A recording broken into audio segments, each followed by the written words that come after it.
بسم اللہ الرحمن الرحیم۔ آج کا جو ہمارا ٹاپک ہے وہ ہے چھاپے کی تعریف۔ ہم اس میں دیکھیں گے اقسام، مقاصد، اصول اور مراحل۔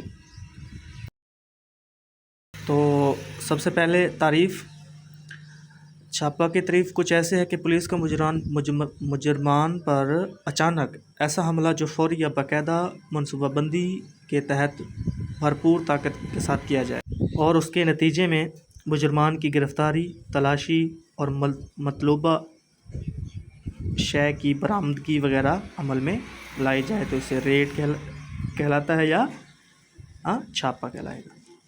یہ تھی اس کی سمپل سی تعریف۔ چھاپا کی اقسام، چھاپا کی دو اقسام ہیں، فوری چھاپا یا باقاعدہ یا تجویز شدہ چھاپا، مطلب پری پلان چھاپا پہ جس کو کہتے ہیں۔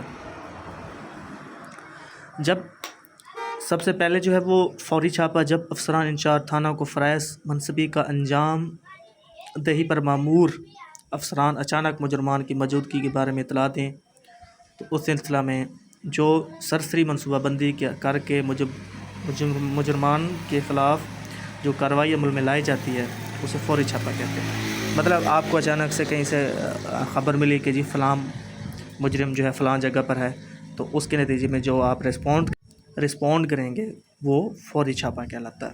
دوسرا جو ہے وہ باقاعدہ یا تجویز شدہ چھاپا ہوتا ہے۔ اس میں جو ہے مجرمان کی پناہ گاہ کا وہ علم ہونے پر جاسوسی یا مخبر کے ذریعے اس کی دیکھ بھال، اس کی رینکی کروا کر اس کا نقشہ حاصل کر کے ریڈ پارٹی کو باقاعدہ بریفنگ دی جاتی ہے اور انہیں ممکنہ خطرات سے آگاہ اور اس سے نمٹنے کی ہدایات بھی کی جاتی ہے، تو اسے جو ہے وہ باقاعدہ یا پری پلان چھاپا یا ریڈ کہتے ہیں۔ چھاپا کا جو بنیادی مقصد ہیں وہ یہ ہے کہ مجرمان اشتہاری جاسوسوں اور تخریب کاروں کی گرفتاری کے لیے، مال مسروقہ کی برآمدی کے لیے، خطرناک دہشت گردوں کی گرفتاری کے لیے، سرکان رسا گیر اور ڈاکوں کی گرفتاری کے لیے، اغوا شدہ اشخاص کی رہائی کے لیے، ناجائز اسلحہ اور منشیات کی برآمدگی کے لیے، جرائم اور اسمگلنگ کی روک تھام کے لیے، ارتکاب جرم کی منصوبہ بندی کے لیے، اکٹھے ہونے والے اشخاص کی گرفتاری کے لیے، یہ اس کے جو ہے بنیادی مقصد ہیں جس کے لیے ریڈ کیا جاتا ہے۔ چھاپا مارنے کے جو بنیادی اصول ہیں اس میں جو اصول نمبر 1 ہے وہ مکمل سیکیورٹی کا انتظام ہوگا۔ سیکیورٹی کے لحاظ سے کوئی بھی غفلت نہیں برتی جائے گی، مفصل معلومات حاصل کرنا ہوگا، ان کے خلاف تمام معلومات ہوں گی، ہمارے پاس صحیح ہدف کا انتخاب ہوگا، مفصل اور بھرپور منصوبہ بندی ہوگی، اعلیٰ رہنمائی اور حوصلہ مندی ہوگی۔ اس میں جو اعلیٰ رہنمائی اور حوصلہ مندی ہے یہ سب سے زیادہ امپورٹنٹ ہے، اور باہمی تعاون ہوگا۔ چھاپا کی مشق دہرائی کرنی ہوگی، اچانک پن مطلب اچانک سے کوئی اگر رسپانس آئے تو اس کے خلاف بھی بریفنگ دی جائے گی۔ چھاپا کے مقصد کو قائم رکھا جائے گا اور جسمانی اور ذہنی طور پہ جو ہے نا ملازمان کو تیار کیا جائے گا کہ اس طریقے سے جو ہے ہم نے چھاپا مارنا ہے۔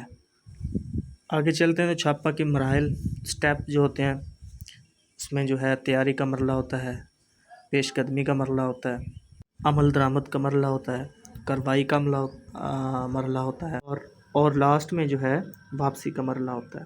تیاری کے مرحلے میں جو ہے مناسب نفری، اسلحہ، گولی بارود، سامان کا انتخاب، ٹارگٹ والی جگہ کا نقشہ، مشق کی دہرائی، معلومات کی فراہمی، زبانی احکام، یہ چیزیں شامل ہیں۔ جبکہ پیش قدمی کے مراحل میں مناسب سواری کا ہونا، مناسب راستوں کا انتخاب، گروپوں اور پارٹیوں میں تقسیم، کارروائی کے متعلق مناسب ہدایات۔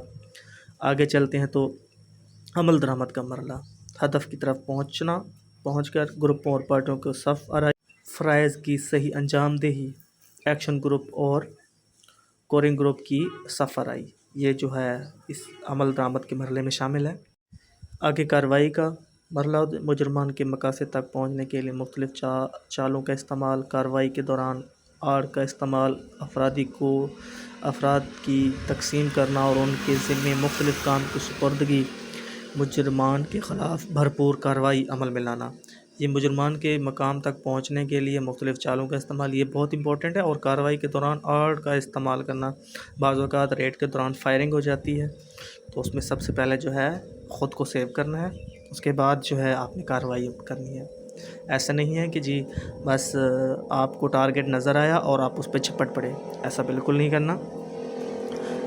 کارروائی کے دوران ہر چھوٹی بڑی حرکت مومنٹ پر آپ نے نظر رکھنی ہے، اور جو ہے اس کارروائی کے مرحلے میں جو چیزیں بیان کی گئی ہیں اس کا بہت زیادہ فائدہ ہے، جس میں ملازمان کا نقصان بھی کم ہوتا ہے۔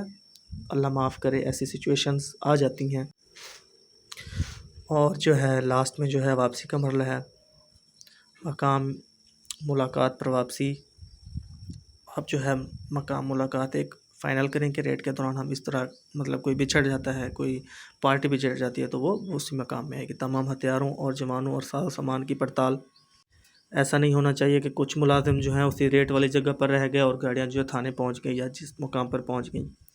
آگے جو ہے زخموں کا انخلا، مطلب اگر وہاں پہ کوئی زخمی ہو جاتا ہے، کوئی ملزم زخمی ہو جاتا ہے، کوئی ملازم زخمی ہو جاتا ہے تو اس کی کیئر ٹیکنگ، اور واپسی کے دوران جو ہے چھوٹے سے چھوٹے گروپوں میں تقسیم ہو کے آنا ہے۔ ایسا نہیں کہ ساری پارٹی ایک ساتھ آئے اور ان کے ساتھی جو ہیں وہ راستے میں ہاتھ لگائے بیٹھے ہوں اور اچانک سے حملہ کر دیں اور بہت بڑے نقصان کا سامنا کرنا پڑے، تو اس لیے چھوٹے گروپوں میں تقسیم ہو کے آنا ہے۔